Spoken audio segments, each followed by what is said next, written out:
La voix d'Ambroise Paré, 24 heures sur 24, 7 jours sur 7.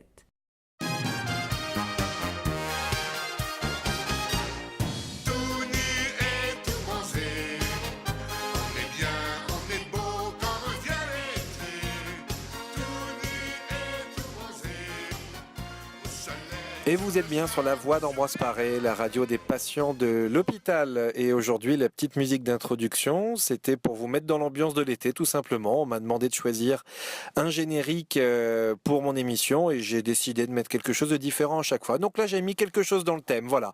Dans le thème de l'été, pas du naturisme, puisqu'aujourd'hui, nous allons parler culture avec mon invité Delphine. Delphine, bonjour.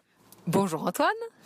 Et donc aujourd'hui nous allons parler musique, littérature, cinéma ou encore sorties, expositions, théâtre.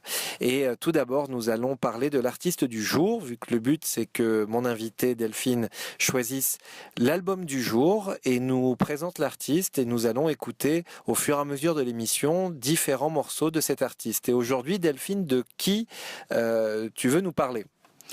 Nous écouterons aujourd'hui la chanteuse, auteure-compositrice Camille Dalmay, qui est connue plutôt par son prénom, Camille donc. Elle est née à Paris en 1978. Sa mère est professeure d'anglais et son père musicien. Il s'appelle Hervé Dalmay. Elle entre en Hippocagne au lycée Henri IV de Paris et ensuite à l'Institut d'études politiques de Paris, où elle consacre son stage à la production de son premier album, Sac des filles. Elle fait une collaboration remarquée avec Jean-Louis Murat et participe au projet Nouvelle Vague qui reprend les classiques New Wave dans un style bossa nova. En 2005 sort l'album Le Fil, au concept étonnant où un bourdon est construit sur une seule note, le si. Elle utilise surtout l'oversampling, plusieurs voix enregistrées les unes par-dessus les autres, ce qui fait un effet assez incroyable pour ses arrangements vocaux. Elle reçoit plusieurs victoires de la musique et fait un duo sulfureux avec Étienne Dao. Elle fait également du cinéma et incarne la voix du personnage Colette dans Ratatouille. Elle écrit également 3 chansons pour le film, très joli film, Le Petit Prince. Pour le Printemps de Bourges, crée également le groupe Les Françoises auprès de Jeanne Chéral, Émilie Loiseau, Olivia Ruiz, Rosemary Stanley, Moriarty et ma chanteuse préférée, la Grande Sophie. Donc l'album Oui est son 5e album, il est disque d'or et vendu à plus de 50 000 exemplaires. Et donc pour notre première pause musicale, nous allons écouter le premier morceau qui s'intitule Sous le sable.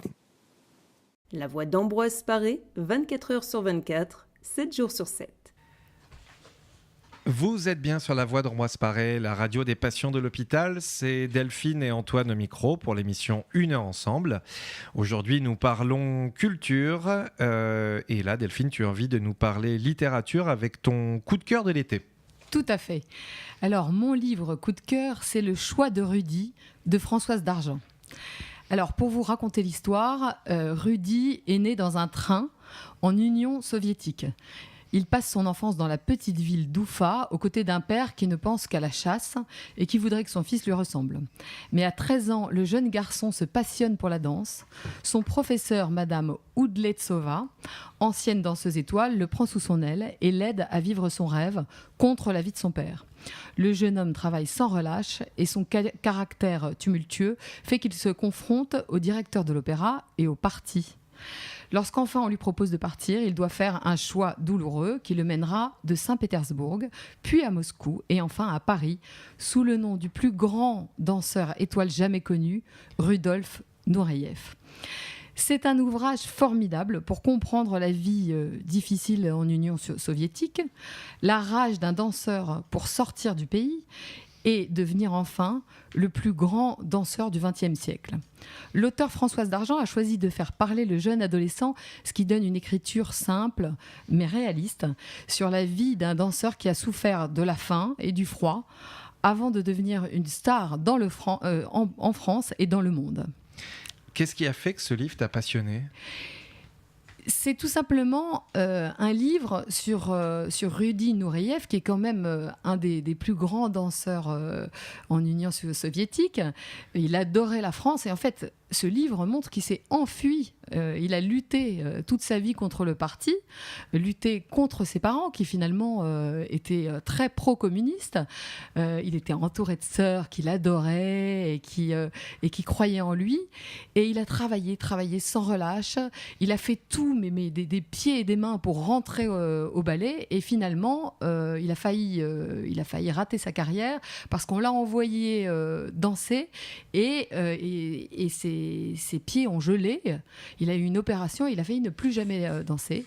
Et après, il s'est libéré, il a réussi à guérir. Il est parti à Paris. Et là, on lui a tellement proposé, ça a été tellement un succès, on lui a proposé ses rôles, qu'il est resté à Paris, qu'il adorait, évidemment, qu'il le fascinait. Et il a fait toute sa carrière dans le monde, à Londres, etc. Il s'est libéré, il a réussi à partir. Voilà, donc c'est assez extraordinaire.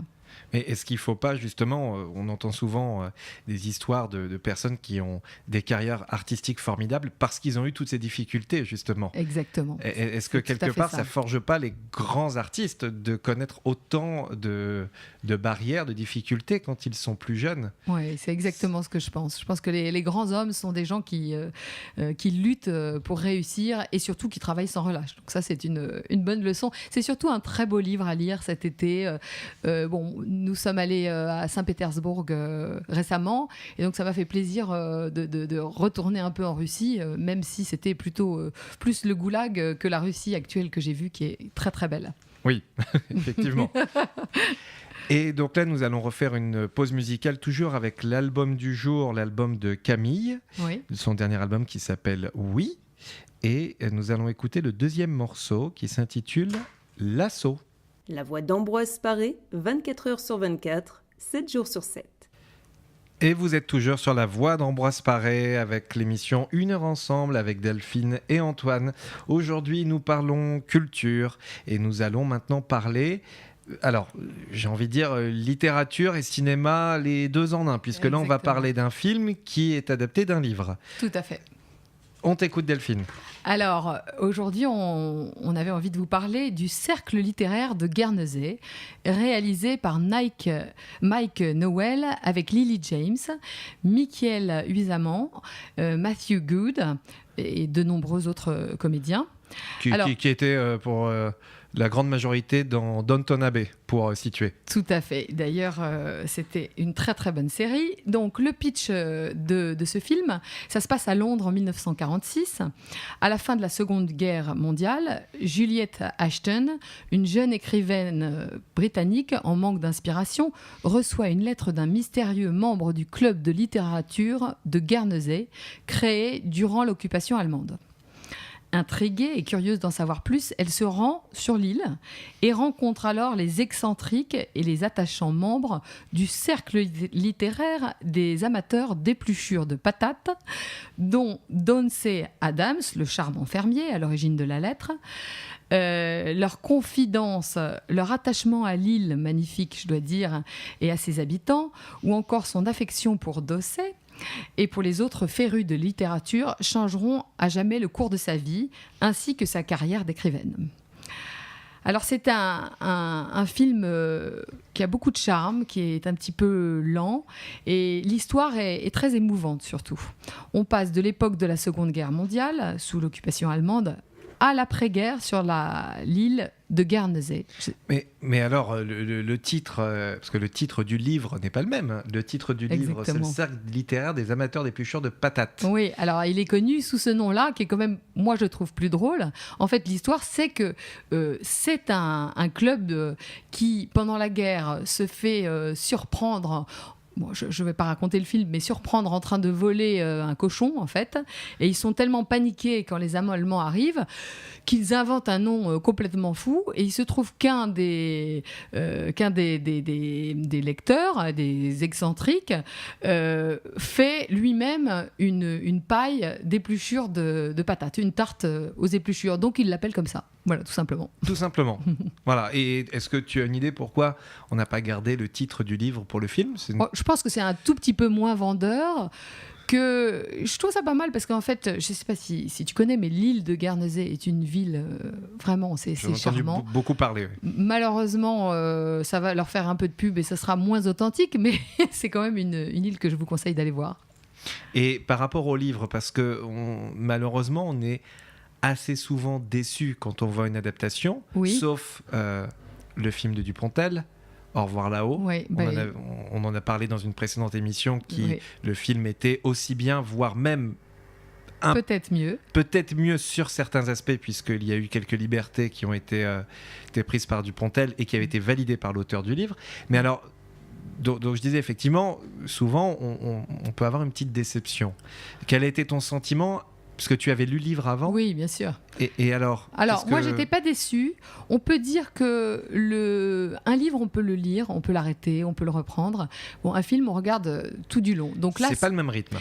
Voilà, ça peut être un petit peu long, il y a des longueurs, mais c'est un très joli film qui passe quand même de la guerre, qui passe sous l'occupation allemande, donc c'est quand même un sujet très fort et on sent un peu cette oppression. Et puis après, c'est plus joyeux, il y a une histoire d'amour, donc c'est toujours... Donc c'est un film qui est assez tout public.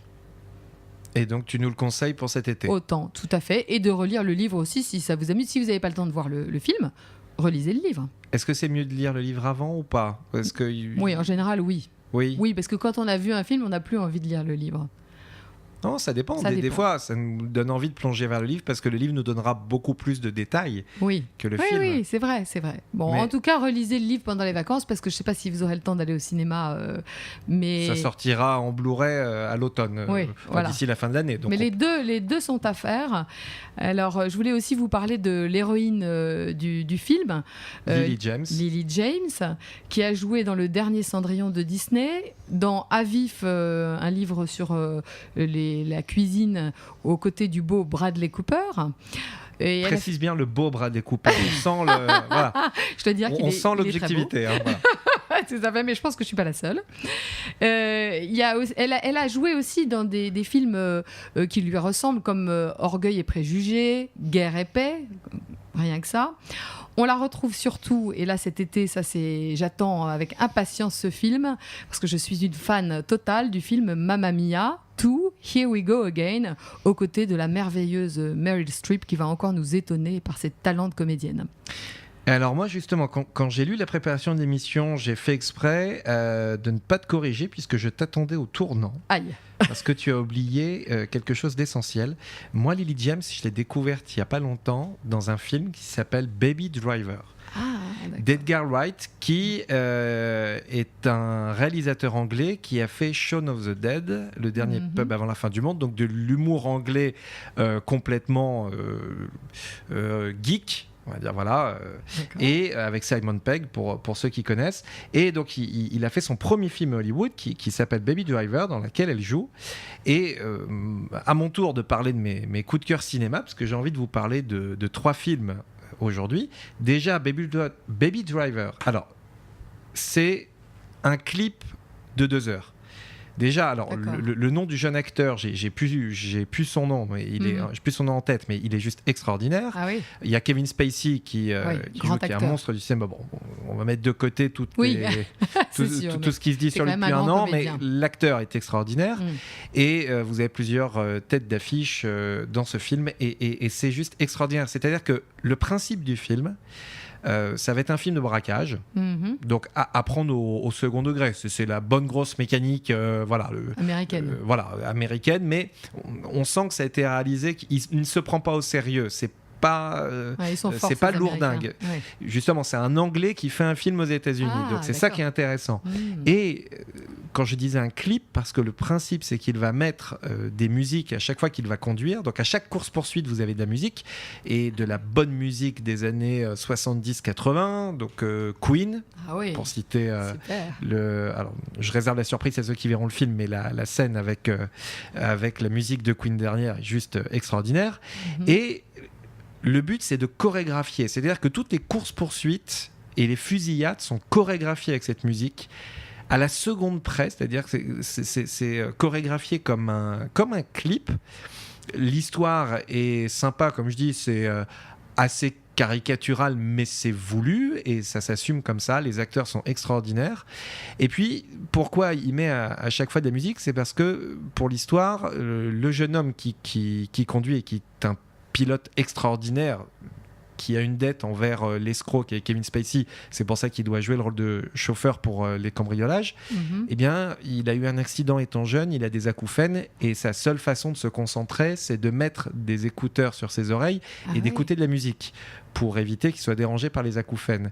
Et donc, c'est pour ça qu'on écoute, à chaque course-poursuite, on écoute sa playlist puisqu'il ne peut se concentrer qu'en écoutant de la musique. D'accord. Et donc, c'est purement jouissif. C'est très futuriste, et donc, en fait. Lily James qui joue dedans, elle joue le rôle d'une serveuse. Et puis, comme vous vous en doutez, elle va rencontrer le jeune héros qui, en fin de compte, est un gentil au service des méchants. Bon, voilà. Comme je dis, c'est très...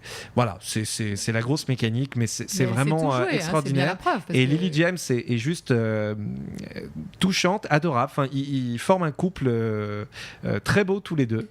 Et donc, voilà. Donc, quand j'ai préparé l'émission, j'ai vu que tu avais oublié Baby Driver et je me suis pris une claque. Et c'est, je pense, une des très rares fois dans ma vie où je suis allé voir un film au cinéma sans ne voir aucune bande-annonce et sans ne lire aucune critique. D'accord. On m'en a juste parlé en me disant va le voir, c'est génial. J'y suis allé, je ne savais pas du tout à quoi m'attendre. D'habitude, je suis du genre à lire 40 000 critiques avant d'aller voir un film, ce qui des fois d'ailleurs gâche le plaisir. Et donc là, je ne savais absolument pas à quoi m'attendre et j'ai purement adoré. Bon, il faut aller le voir alors, parce que ça, moi je l'ai pas vu, ça me donne très envie. Et à regarder avec un bon système de son, parce que la bande originale du film est aussi importante, voire limite plus que le film. Ouais. C'est plus le film qui est articulé autour de la musique que l'inverse. Ouais. Et donc, on va toujours parler cinéma après une pause musicale. Moi, j'ai envie de vous parler de deux autres coups de cœur. Un film qui est sorti en Blu-ray dernièrement et un que je suis allé voir au cinéma. Vous en saurez plus après la pause musicale. Donc là, on va écouter toujours l'album du jour, l'artiste Camille. Et on va écouter le morceau numéro 3 qui s'appelle « Fontaine de lait ». La voix d'Ambroise Paré, 24 heures sur 24, 7 jours sur 7. Et vous êtes bien sur la voix d'Ambroise Paré, la radio des patients de l'hôpital. C'est Antoine et Delphine au micro pour l'émission 1 heure ensemble. Donc aujourd'hui, nous parlons culture. Nous parlons littérature, sorties, spectacles et cinéma également. Donc là, nous venons d'évoquer le cercle littéraire de Guernesey et Baby Driver. Et donc, j'avais envie, à mon tour, de parler de mes coups de cœur cinéma. Et donc, mon premier coup de cœur cinéma, j'ai envie de vous parler d'un film qui vient de sortir en Blu-ray, que j'avais vu l'année dernière au cinéma, Dunkerque. Ah oui. Voilà, de Christopher Nolan. L'extraordinaire Christopher Nolan. Moi, je suis fan de lui depuis Memento, qui est son deuxième film. Il est juste extraordinaire. Et puis, la trilogie Batman avec Christian Bale, qui est la meilleure adaptation Batman qui existe. Interstellar, qui était magnifique. Je ne savais pas que c'était lui qui l'avait... Interstellar, pareil, magnifique. Et je vous conseille aussi Le Prestige, qui est sorti il y a longtemps, qui était avec Christian Bale et Hugh Jackman, sur l'histoire de deux prestigitateurs. Oui, prestigitateurs. Oui, deux illusionnistes. Voilà, c'est plus simple. C'est mieux. C'est mieux. Et c'est un film qui avait eu un accueil mitigé. Et je ne comprends pas parce qu'il est extraordinaire. Donc, je vous invite à aller voir tous les films de Nolan. Et donc là, j'avais envie de vous parler de Dunkerque. Déjà, quelque chose qui me tenait beaucoup à cœur, c'est que moi, je viens du Nord, donc je suis originaire de Gravelines, à côté de Dunkerque. Donc moi, j'ai grandi là. Voilà, j'y ai passé une grande majorité de ma vie, donc je connais très bien Dunkerque. J'habitais déjà en région parisienne quand ils ont tourné le film, mais c'est avec très grand regret que je n'ai pas pu aller voir. Est-ce qu'ils l'ont tourné là-bas ? Bien sûr, justement. D'accord. Ah bah alors, c'est justement le but, c'est qu'il a voulu tourner en réel. Donc ils ont reconstitué les batailles sur les plages de Dunkerque. Il paraît. Enfin, donc j'ai lu beaucoup d'articles sur le tournage et surtout j'ai des amis qui sont allés voir le tournage. Qui étaient là ce jour-là. Et j'ai même quelqu'un que je connais qui a participé, qui était figurant. Parce qu'il a demandé à des centaines et des milliers de jeunes hommes de 18-30 ans pour faire les figurants lors du débarquement. Enfin, pas du débarquement, de l'embarquement justement sur la plage. Oui. Et donc il y a beaucoup de gens de la région qui ont tourné dans le film et ils ont tout reconstitué. C'est juste extraordinaire. Alors le film en tant que tel, c'est l'opération Dynamo qui est... Alors raconte-moi un peu, qu'est-ce que c'est que l'opération Dynamo ? C'est clairement, c'était une opération des Anglais pour rapatrier les troupes anglaises qui étaient prises. Les troupes anglaises étaient encerclées par les Allemands. Elles allaient se faire massacrer et donc du coup, Churchill les a rappelés en Angleterre. Donc comme ils étaient en train de se faire encercler et ramener vers la côte, le but du jeu d'Angleterre, c'était de faire venir des bateaux pour récupérer les soldats anglais et les ramener en Angleterre. Alors l'histoire, quelques années après, les Anglais reviennent, nous libèrent. Oui. Mais à l'époque, apparemment, c'était un peu mitigé parce que on voulait pas donner la sensation qu'ils fuyaient le combat, mais ils se faisaient massacrer. D'ailleurs, il faut savoir que énormément de Français sont morts pour sauver les soldats anglais. Ah, mais ça, on le sait pas. C'est important de le dire. Alors justement, le point de vue du film est quand même très anglais. C'est-à-dire que vu que Christopher Nolan est anglais, je veux dire, c'est très voilà. Je dirais pas gloire aux Anglais. C'est pas autant que les films américains, mais on sent que ça a été fait par un Anglais. Bien qu'à la fin, il y ait un discours qui... Churchill Non, mais de la voix off du personnage qui explique qu'effectivement, alors, sans dévoiler la fin, mais en gros, ils n'étaient pas très fiers d'être partis. Quand ils repartent en Angleterre, ils ne sont pas en train de se dire « Ouais, chouette, super, on est sauvés ». Ils se sentent un peu lâches. Ouais, c'est un peu triste, la fin est forcément un peu... Mais le film est extraordinaire. Alors déjà, Christopher Nolan est un roi du montage. Au niveau du montage, il fait, sans trop en dire, il y a 3 histoires parallèles. Il y a une histoire qui se passe sur Terre, une histoire qui se passe sur la mer et une histoire qui se passe dans les airs. D'accord. Le but, c'est que ces 3 histoires-là se croisent, bien entendu, mais avec des timings différents. C'est-à-dire que ce qui se passe sur Terre, c'est sur plusieurs jours. Ce qui se passe sur mer, je crois que c'est sur 2 jours, ou je n'ai pas envie de dire de bêtises, mais une période plus courte. Ouais. Et ce qui se passe en avion, c'est juste sur quelques heures. Donc au départ, on ne comprend pas trop, on voit ces 3 séquences et on se dit, oui, mais le timing n'est exactement pas le même, donc pourquoi il nous met 3 histoires parallèles qui ne commencent pas en même temps? Mais elles vont finir en même temps. C'est-à-dire, il fait un peu l'entonnoir, si tu veux. Et donc, le montage est brillant, la façon dont il va relier ces 3 histoires est juste brillante, les acteurs sont tous extraordinaire. Voilà, je suis pas très objectif. Non, mais ça a l'air super. Ça me donne envie d'aller le voir. Et surtout la musique de Hans Zimmer qui fait quasiment toutes, si ce n'est pas tous, les bandes originales des films de Nolan, qui est extraordinaire. Il a fait une musique qui vous prend aux tripes.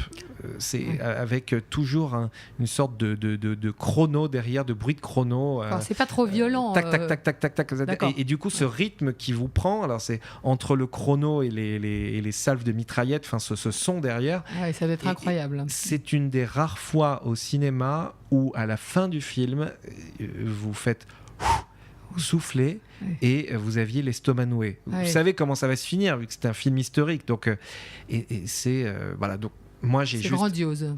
Adoré, c'est un grand spectacle. C'est pas du tout comme il faut sauver le soldat Ryan, etc. C'est pas c'est pas américain, c'est anglais. C'est donc pas c'est américain. Un peu plus fin, oui, en gros, oui, c'est ça.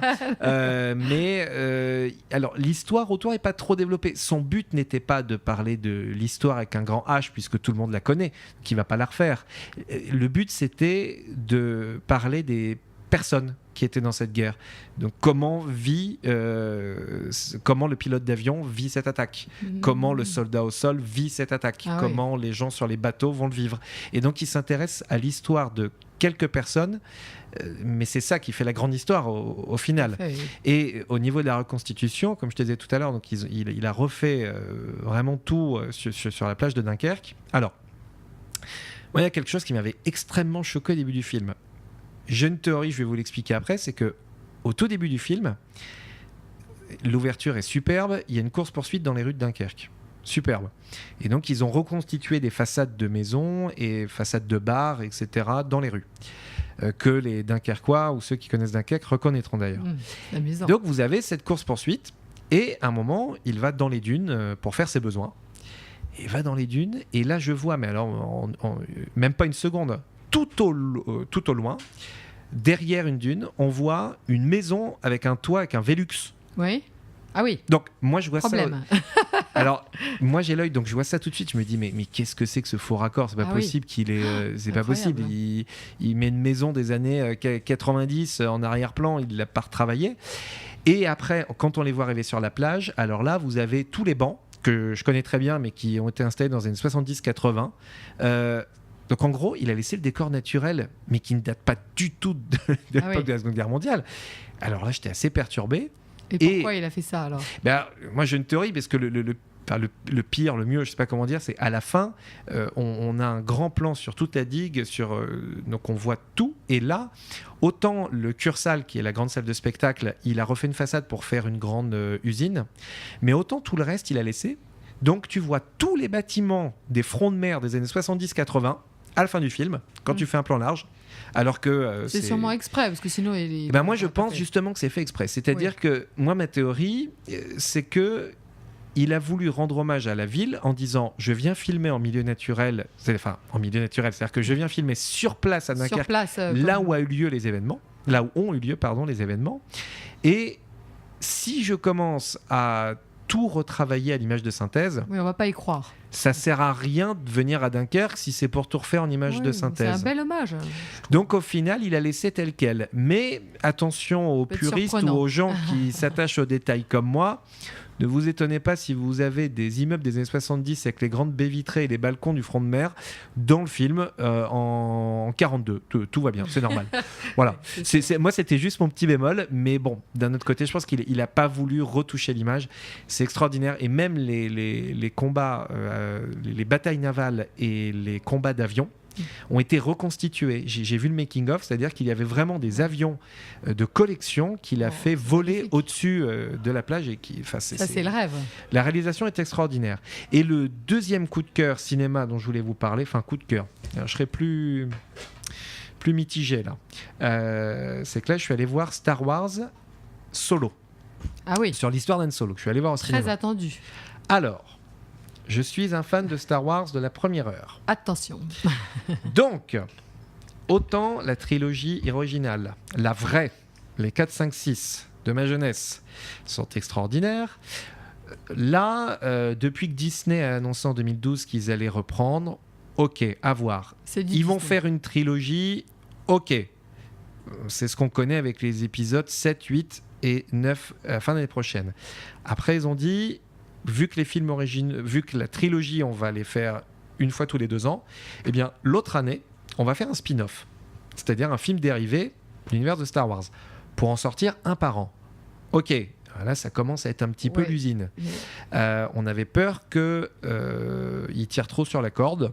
Est-ce que c'est pas pour un public plus jeune, en fait ? Ah, mais c'est tout purement marketing. Voilà. Alors, en fait, parce que c'est Disney quand même. Le but du, mais remarque, Disney a repris les Marvel. Oui, c'est ça violent. Cartonne. Mais après, disons qu'ils vont viser le public geek 30-40 ans qui a grandi avec ça, et puis essayer de toucher les jeunes.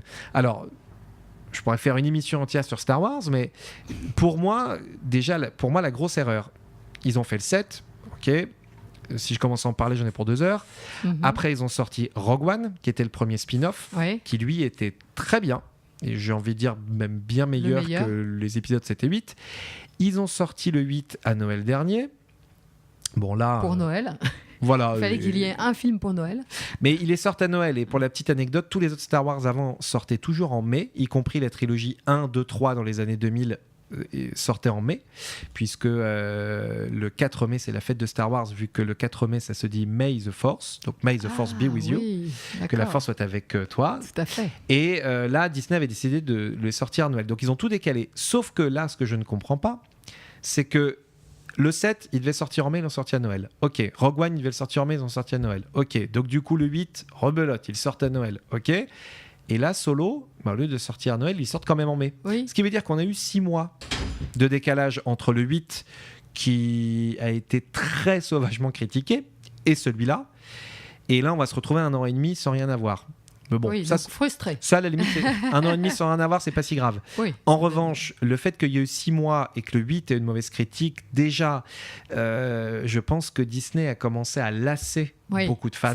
C'est ça le problème. Ils sont dommage. tombés dans le piège. De deux, il y a eu des déboires inimaginaux sur le film, parce qu'il faut savoir que là, il est réalisé par Ron Howard. Mais au début, c'était confié à deux réalisateurs qui avaient fait, entre autres, La Grande Aventure Lego, le reboot de 21 Jump Street, qui ont été virés en cours de tournage. Ron Howard est venu à la rescousse. A priori, il aurait refait 70% du film, mais suivant les articles, ça diffère. Il y en a qui disent qu'il a repris qu'un tiers, d'autres les trois quarts. Bon, bref, est-ce que Ron Howard n'en a pas assez aussi de faire plusieurs films comme ça, de reprendre les... Non, apparemment il s'est éclaté, mais au final, le problème, j'ai quand même bien aimé, parce que je m'attendais tellement à un navet qu'en fin de compte, j'ai été que agréablement surpris. J'y suis allé un peu à reculons, disant, je vais aller le voir, on va voir ce que ça va donner. Alors, au niveau de la réalisation, c'est très scolaire, mais ça, c'est Ron Howard. C'est la grosse machine d'Hollywood. Ron Howard, c'est entre autres le Da Vinci Code qu'il a fait il y a quelques années. C'est grand public. Voilà, donc je dirais c'est scolaire. Donc voir ou ne pas voir. Donc, à voir chez soi ou plutôt aller au cinéma. Aller voir. Mais après, il y a un autre débat, c'est qu'il y a un jeune acteur qui reprend le rôle d'Harrison Ford. Et personne ne peut... Qui fait Harrison Ford jeune, mais personne ne peut détrôner Harrison Ford. Han Solo, ça restera toujours Harrison Ford. Mais oui, mais ça sera différent. Pendant des mois et des mois, on a l'impression que Disney a anticipé que ça allait être un échec. Donc du coup, on a eu des articles en disant mais en gros le film va être catastrophique, l'acteur est catastrophique, tout va mal. Donc en gros on sort une bouse. En gros, non mais à lire les articles avant c'était ça. Au final, bah oui, alors comme je disais, c'est scolaire, c'est du grand spectacle. L'acteur, personnellement je ne comprends pas, je l'ai trouvé très bien. Je ne comprends pas l'acharnement médiatique. Il faut bien écrire quelque chose en même temps. Après, au niveau de l'histoire, c'était de la grosse ficelle parce que finalement, pour les fans de Star Wars comme moi, on savait qu'il y avait des pistes à explorer sur la jeunesse d'Han Solo. Et puis, on a l'impression qu'il y avait un cahier des charges pour dire alors, comment il s'est enfui, c'est fait. Comment il s'est inscrit comme soldat, c'est fait. Comment il a rencontré Chewbacca, c'est fait, etc. Donc, c'est scolaire et on sent que derrière, c'est cahier des charges. Donc, voilà comment je vais résumer ce film. Maintenant, ça reste très bien fait. Les effets spéciaux, on s'en prend plein la vue. Il y a beaucoup d'humour. C'est ce que les jeunes aiment maintenant, en fait. Voilà, c'est ce que tu disais. Ils aiment Avengers et donc. Mais c'est du Marvel. Voilà, mais en fait, c'est mon sentiment, c'est que c'était très sympa, c'était divertissant. Quand il ressortira en Blu-ray, je le regarderai à nouveau, sûrement avec beaucoup de plaisir. Mais en revanche, ce n'est plus l'esprit Star Wars que j'ai connu, c'est du Marvel pour moi. Et pour finir, donc le film était bien, mais gros danger, c'est que là, ça a été un échec financier. Donc apparemment, ils perdent de l'argent. Ça, c'est... Donc la Disney est en train de se remettre en cause sur les autres films Star Wars qu'ils vont faire. Donc ils devaient avoir plusieurs films Han Solo, ils vont peut-être plus en faire qu'un. Ils sont en train de réfléchir au rythme de sortie des films, donc c'est en train de tout remettre en cause. C'est la déroute, là, c'est grave ce que tu dis. Pour Disney, c'est la déroute. Pour les fans de Star Wars, peut-être pas, parce que on en avait un peu marre de faire des films sur tout et n'importe quoi, quitte à ce que ça soit bâclé. Mais donc je suis mitigé, donc c'est sympa. Si vous aimez les Star Wars 4, 5, 6, que vous avez envie de découvrir le passé de Han Solo, que vous ne vous attendez pas non plus à un grand film, mais que vous voulez juste vous en prendre plein les yeux pendant 2 heures, regardez-le quand il sortira en Blu-ray, c'est très sympa. Ceux qui ne connaissent pas l'histoire, étant donné que, comme je disais, c'est un cahier des charges, ça ne va rien leur apporter, donc je pense qu'ils vont s'ennuyer. Et puis, je voulais te demander aussi, le film Dunkerque, c'est à partir de quel âge ? Parce que ça, c'est important, on peut y aller à quel âge ? Alors, autant Han Solo, ça reste quand même, c'est du Star Wars grand public, donc je pense que même quand on est jeune, ou même 10 ans. Oui, même. Moi, je connais il y a des gamins qui même à 6-7 ans regardent des Star Wars, parce que voilà, ça reste, violent, c'est du space opéra, voilà. En revanche, Dunkerque, il y a des scènes ultra Alors, c'est ça que je voulais savoir. choquante. D'accord. C'est cru. D'accord. C'est cru. Donc c'est. Il faut pas 14 ans. montrer ça aux enfants. D'accord. C'est très cru. Et justement... historiquement, c'est intéressant. C'est-à-dire qu'il faut y aller quand même pour le côté historique. Comme je te disais, le côté historique, moi, ça m'a permis de mieux connaître cette histoire, de mieux connaître le rôle des Anglais dans cette opération. Oui, donc c'est intéressant. Le point de vue anglais est intéressant. Le point de vue anglais est intéressant, mais surtout, comme je te dis, la réalisation et les acteurs, c'est extraordinaire. Et puis, je suis un fan inconditionnel de Christopher Nolan.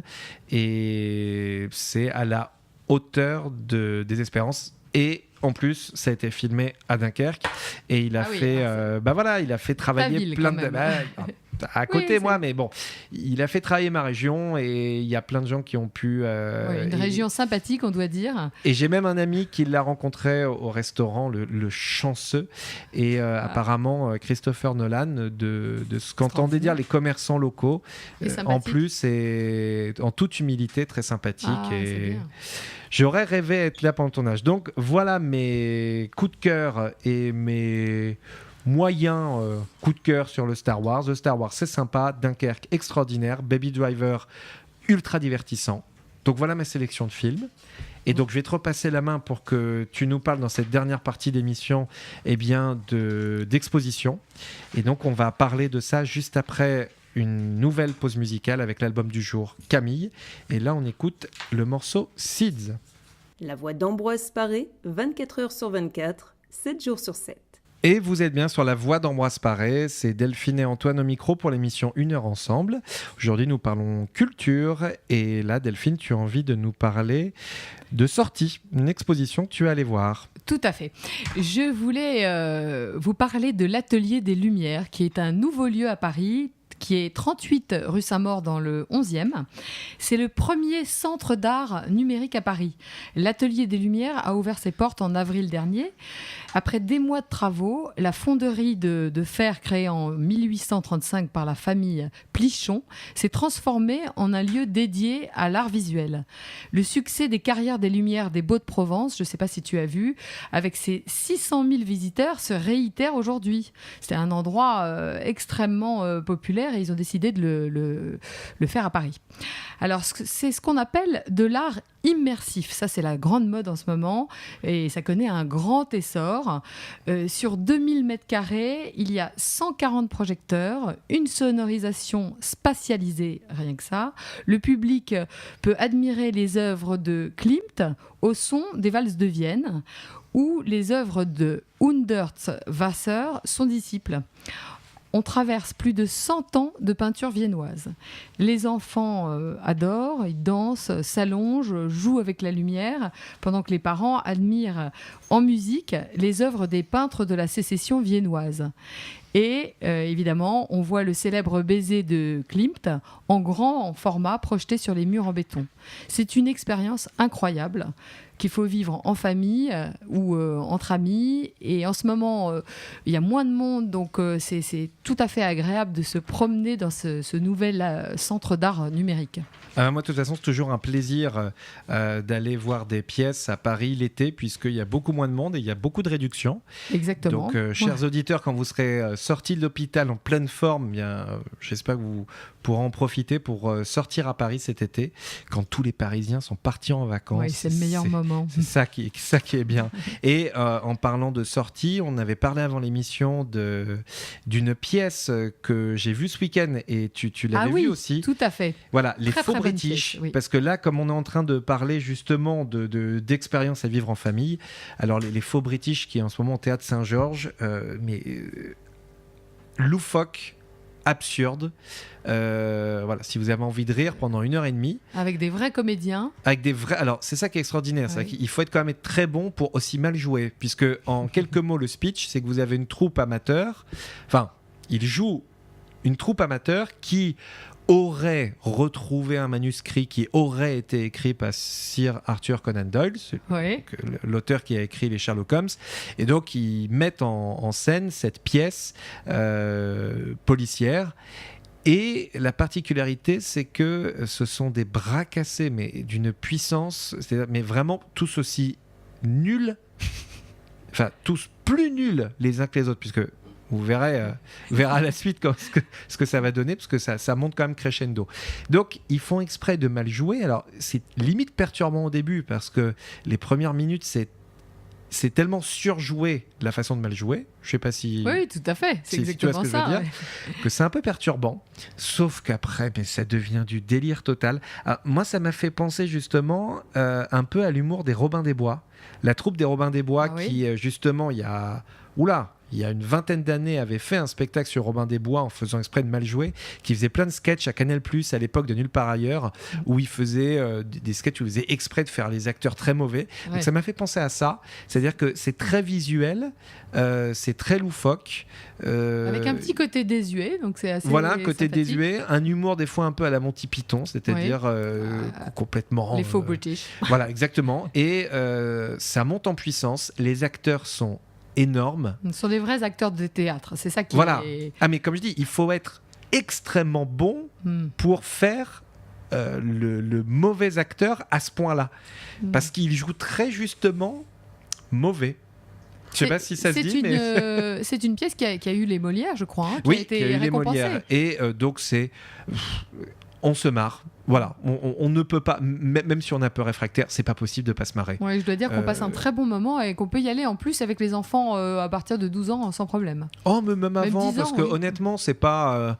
Il y a eu un crime, ils sont en train d'enquêter, mais rien que le crime, la mise en scène du crime est déjà complètement loufoque. Donc, c'est. Alors, oui, même les enfants. Voilà. Je sais pas s'ils vont comprendre tout le second degré Non, mais derrière. c'est ça qui est bien, c'est de pouvoir y aller ensemble. Mais ça soit visuel, puis même l'écriture. Il y a toute une partie, moi, qui m'avait trouvé ça génial. Ça doit être dur pour un acteur, où en fait, ils sont perdus dans leur texte. Et donc, vous avez l'enquêteur qui, lui, pose ses questions normalement, et la personne qui est interrogée, comme elle est paumée dans ses textes, eh bien, elle va répondre, enfin, elle va toujours avoir une réplique d'avance. Mm-hmm. Donc à chaque fois, sa réponse ne correspond pas à la question qui vient d'être posée, mais correspond à la question qui va être posée après. Et donc, ça nous donne une séquence, mais drôlissime. Énorme. Oui. Et je me dis, pour les acteurs, je ne sais pas comment ils font pour s'en sortir. Ouais, c'est un vrai métier. Hein. Et vous avez le frère de la fiancée qui est juste extraordinaire. Enfin, lui, c'était mon préféré. Et puis le majordome aussi, qui est complètement à la ramasse. À voir absolument cet été tranquillement. Ah oui, non, mais j'ai adoré. Voilà, franchement, c'était mon coup de cœur. On en a parlé avant l'émission. Si vous avez envie de rigoler, de vous changer les idées, mais alors là, c'est vous posez votre cerveau à l'extérieur, vous vous détendez, vous le reprendrez après, vous allez voir. Et alors, juste un indice, ne faites pas comme, pour la petite anecdote, comme ma femme ou moi. C'est-à-dire que l'actrice sort à l'extérieur du théâtre au début en panique, en cherchant le chien qui est censé jouer dans la pièce et qui se serait enfui parce qu'elle engueule. Ça, c'est nouveau, parce que je n'avais pas ça quand je suis allée non, mais le voir. alors du coup, elle a commencé à engueuler le gars de l'accueil qui donne les tickets, mais vraiment, en disant que le chien s'était barré. Oui. Sauf qu'en fait, bon... voilà. Et on du coup, pas l'histoire. voilà. Mais donc du coup, je me suis retrouvé limite avec ma femme à sortir pour voir si on à aider à chercher le chien. Et quand j'ai vu qu'il y a plein d'autres gens qui se marraient et qui me disaient en rigolant, vous aussi vous cherchez le chien, et qui se marraient, je me suis dit ok. Donc en fait, on s'est fait avoir. C'est-à-dire que on est vraiment et même le début de la pièce, elle est comme si les acteurs n'avaient pas encore commencé leur pièce, et donc ils se retrouvent à nous parler alors que la salle est encore allumée, qu'on n'est pas encore installé, etc. Ça se fait beaucoup au théâtre actuellement, et c'est assez sympathique parce que ça rend le spectacle plus vivant, et on participe en fait au spectacle. Et donc franchement, allez-y. Et puis si vous voulez aller moins loin, on a la chance à Boulogne-Billancourt d'avoir une salle extraordinaire qui est la scène musicale. Et donc pour finir cette émission, tu voulais nous parler de la programmation de l'été. Tout à fait, les étés de la danse. Eh bien, vas-y. Il nous reste encore 2 minutes d'émission. tranquillement. Alors en Parle-nous fait, de la scène musicale. le lieu est déjà extraordinaire. Je ne sais pas si tu es allé À plusieurs reprises. à la scène musicale. L'acoustique est quand même tellement belle. Esthétiquement, c'est vraiment un chef-d'œuvre de l'architecture. Nous, les Boulonnais, on est très heureux d'avoir une grande salle comme ça. Et donc, il y a la programmation chaque été des étés de la danse que je vous conseille de surtout pas manquer. Donc, la scène musicale propose un hommage au chorégraphe américain Jerome Robbins, qui a fait ses classes chez Balanchine au New York City Ballet. Il crée également West Side Story à Broadway. Qui est passé à la scène musicale. Tout à fait. Je suis retourné le voir. Extraordinaire. Extraordinaire. Je ne l'ai pas vu, mais tout le monde m'a dit que c'était vraiment un très très beau spectacle dans le lieu. Et donc sa compagnie est la Pacific Northern Ballet, créée en 1977 à Seattle, et elle est reprise par des pointures comme William Forsythe, Benjamin Millepied et bien d'autres. Et c'est un style néoclassique contemporain. Donc ce sont des danseurs américains qui sont très physiques, qui font vraiment le show, et c'est très très amusant à voir également en famille, et puis dans un lieu où on peut se promener, où on peut dîner à côté. Donc je vous conseille vraiment d'aller à la scène musicale à Boulogne pour voir les étés de la danse.